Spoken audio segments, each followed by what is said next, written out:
ઝઘડિયા તાલુકાના રાજપારડી નજીક કેન્દ્રીય ગૃહમંત્રી અમિત શાહની ચૂંટણી સભા યોજાઈ હતી। ભરૂચ લોકસભા બેઠકના ઉમેદવાર મનસુખ વસાવાના પ્રચાર અર્થે આ જાહેર સભાનું આયોજન કરવામાં આવ્યું હતું। લોકસભાની ચૂંટણીનો માહોલ સમગ્ર દેશમાં પૂરબહારમાં ખીલ્યો છે, ત્યારે ઘણા સ્ટાર પ્રચારકો અને મોટા નેતાઓ પોતાની પાર્ટીના ઉમેદવારની જીત માટે ચૂંટણી સભાઓ ગજવી રહ્યા છે। ગુજરાતની અન્ય બેઠકોની સરખામણીએ દક્ષિણ ગુજરાતની ભરૂચ લોકસભા બેઠકની વાત કરીએ તો ભરૂચ લોકસભા વિસ્તાર લાંબા સમયથી ભાજપનો ગઢ રહ્યો છે।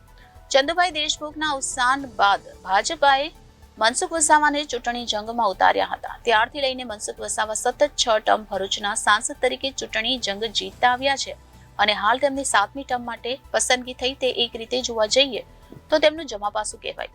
વર્ષોથી કોંગ્રેસના ઉમેદવાર સામે ચૂંટણી જંગ લડતા મનસુખ વસાવા અત્યારે આમ આદમી પાર્ટીના ચૈતર વસાવા સામે ચૂંટણી જંગમાં છે। ચૈતર વસાવા ગત વિધાનસભાની ચૂંટણીમાં ડેડિયાપાડા બેઠક પર આમ આદમી પાર્ટીના ધારાસભ્ય તરીકે ચૂંટણીનો મુકાબલો જીતીને પ્રબળ લોકચાહના મેળવવામાં સફળ થયા હતા।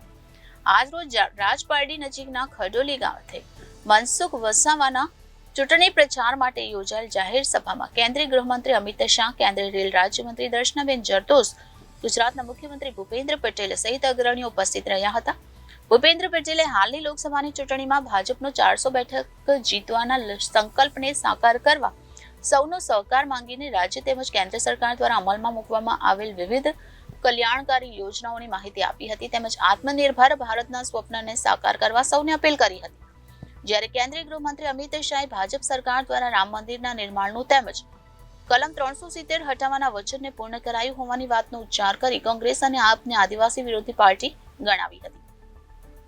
ભાજપા દ્વારા આદિવાસી દ્રૌપદીબેન મુર્મુને રાષ્ટ્રપતિ બનાવાયા તે વાત યાદ કરીને આદિવાસી સમાજને સન્માનિત કર્યા હોવાનો ઉચ્ચાર કર્યો હતો।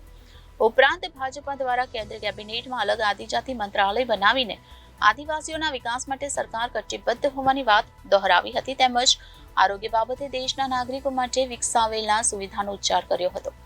જીએમડીસી તરફથી નજીકના ગામોને સુવિધાઓ અપાઈ છે એવી વાત થઈ, પરંતુ રાજપારડી જીએમડીસી વિસ્તારના ઘણા ગામ જરૂરી સુવિધાઓથી વંચિત હોય વારંવાર લેખિત રજૂઆત કરવી પડતી હોય છે તેવી વાસ્તવિકતા આ તબક્કે ભૂલાઈ હતી। જ્યારે આદિવાસી વિસ્તારમાં આગળના સત્તાધીશો પર ખંડણી લેવાનો આક્ષેપ કરાયો, જ્યારે એ આગળના સત્તાધીશોમાંના અમુક એ જ સ્ટેજ ગ્રહણ કરી બેઠા હતા। હાલ પણ ઝઘડિયા જીઆઈડીસી વિસ્તારમાં અવારનવાર થતી જૂથ અથડામણો તેમજ કેટલીક કંપનીઓ દ્વારા જવાબદારો સામે કરાતી ફરિયાદો બાબતે આંખ આડા કાન કરાતા લોકોમાં આશ્ચર્ય ફેલાયું હતું।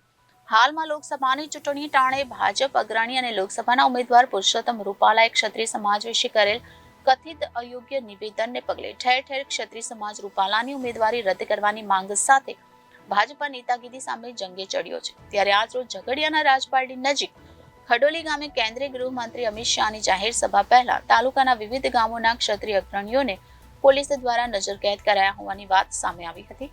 જો કે સ્થાનિક પોલીસ અધિકારીઓ દ્વારા આ મુદ્દે કોઈ જવાબદાર નિવેદન આપવાને બદલે મૌન ધારણ કર્યા જેવી સ્થિતિ સર્જાતા આ બાબતે પણ આશ્ચર્ય ફેલાયું હતું। ગ્લોબલ ક્લબમાં આકાર લઈ રહ્યો છે। આવા ઉદ્યોગોના કારણે ગુજરાત દેશમાં સૌથી વધુ રોજગારી આપતું રાજ્ય બન્યું છે। વડાપ્રધાન શ્રી નરેન્દ્રભાઈ મોદીના નેતૃત્વમાં દેશ આજે એકમાત્ર ભારતીય જનતા પાર્ટી એવી પાર્ટી છે જે નેશન ફર્સ્ટના મંત્ર સાથે ચાલી રહી છે અને રાષ્ટ્રહિતને સર્વોપરી માને છે। રાષ્ટ્ર વિકાસનો ભાજપનો સંકલ્પ છે અને એટલે જ આજે જનતા કહી રહી છે કે ભારત ત્રીજી સૌથી મોટી આર્થિક તાકાત બને માટે ભાજપ જરૂરી છે। રોકાણ અને નોકરીની તકો સતત વધતી રહે માટે ભાજપ જરૂરી છે। દેશના દુશ્મનોમાં ડર કાયમ રહે માટે ભાજપ જરૂરી છે। ભારતમાં ઝડપથી આધુનિક ઇન્ફ્રાસ્ટ્રક્ચરનું નિર્માણ થયેલ લોકસભાના સમન્વયક અશોક પટેલ, સંગઠનના પ્રભારી ધર્મેશ પંડ્યા, મારુતિસિંહ તખતસિંહજી, શ્રી સતીશભાઈ પટેલ, ઘનશ્યામભાઈ પટેલ, નિરલ કુમાર પટેલ, ફતેહસિંહ ગોહિલ, વિનોદભાઈ પટેલ, મહેન્દ્રસિંહ વાસિયા, શ્રી ઈશ્વરભાઈ પટેલ, અરુણસિંહ રાણા, રમેશભાઈ મિસ્ત્રી, અક્ષયભાઈ પટેલ, શ્રી ડી.કે. સ્વામી, શ્રી રીતેશભાઈ વસાવા, શ્રી ભરતસિંહજી પરમાર અને આજના કાર્યક્રમમાં આટલા ધૂમ ધકતા તાપમાં મારી પાસે સામે બેઠેલા પ્રિય ભાઈઓ, બહેનો, માતાઓ અને મારા જીગરના ટુકડા જેવા યુવા મિત્રો, સૌને મારા રામ રામ. રાજ્ય સરકારના માર્ગ મકાન વિભાગ દ્વારા વડોદરા જિલ્લાના માલસરથી ભરૂચ જિલ્લાના અસા ખાતે નર્મદા નદી ઉપર 3.5 કિલોમીટર લાંબા ₹225 કરોડના ખર્ચે નિર્માણાધીન બ્રિજનું માધવ સેતુનું લોકાર્પણ આદરણીય વડાપ્રધાનશ્રીએ હમણાં જ કર્યું છે. 1.86 કરોડ જનધન ખાતા ખોલાવ્યા છે. 3.54 કરોડ લોકો દર મહિને મફત અનાજ મળી રહ્યું છે. 5,74,574 ફેરિયાઓને 774 કરોડ રૂપિયાની PM સ્વનિધિ લોન મળી છે. વડાપ્રધાનશ્રી પોતે આવા નાના ધંધા વ્યવસાયકારોના ગેરંટર બન્યા છે. શ્રી નરેન્દ્રભાઈના વિઝનથી શરૂ થયેલી વાયબ્રન્ટ સમિટના પરિણામે વર્લ્ડની ફોર્ચ્યુન 500 કંપનીઓમાંથી 100 કંપનીઓ ગુજરાતમાં કાર્યરત છે. ભરૂચ દેશના કેમિકલ કેપિટલ. નરેન્દ્રભાઈએ એક ચરિતાર્થ કરીને લગભગ 14 કરોડ લોકોના ઘરોમાં નળથી જળ પહોંચાડવાનું કામ, પાણી પહોંચાડવાનું કામ આપણા ગુજરાતના પનોતા પુત્ર નરેન્દ્ર મોદી. 12 કરોડ ઘરોમાં આઝાદી પછી પહેલી વાર ટોયલેટ બનાવવાનું કામ નરેન્દ્રભાઈ.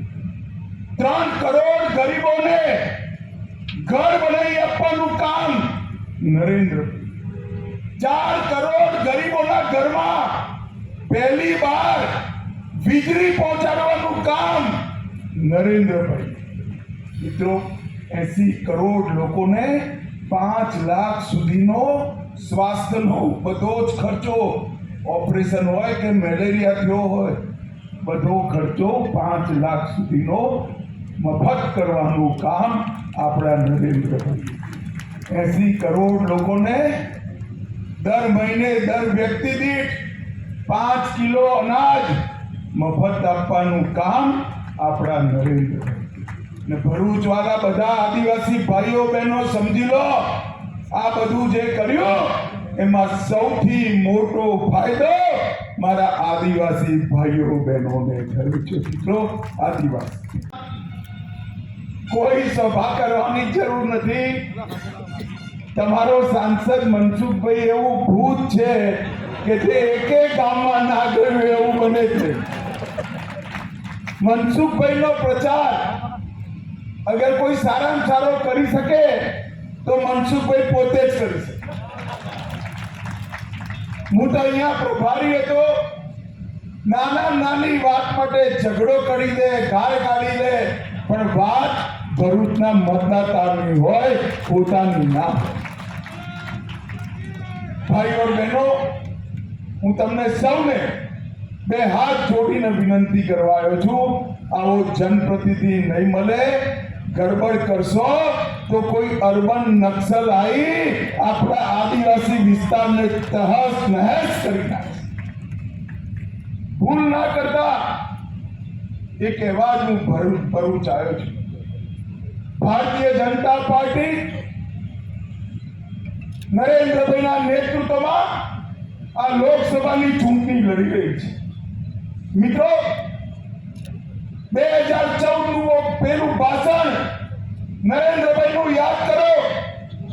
નરેન્દ્રભાઈ જ્યારે વડાપ્રધાન બન્યા, એનડીએની મીટિંગ હતી.